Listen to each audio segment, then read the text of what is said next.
How to repost TikTok video. Hi everyone, I'm here to assist you today. Without any delay, let's jump right in. First, open TikTok.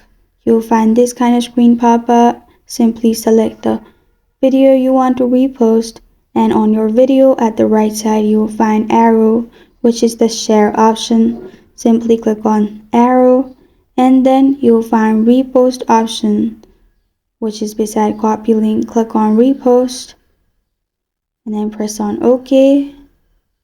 After that, your video will be reposted. As you can see, you reposted sign. After that, you can also view from your profile the videos you reposted. This is how to repost TikTok video. Thank you for joining me today. If this video helps you out, please leave a like and subscribe for more. Got a question or want to suggest a topic? Comment below. Thank you for watching.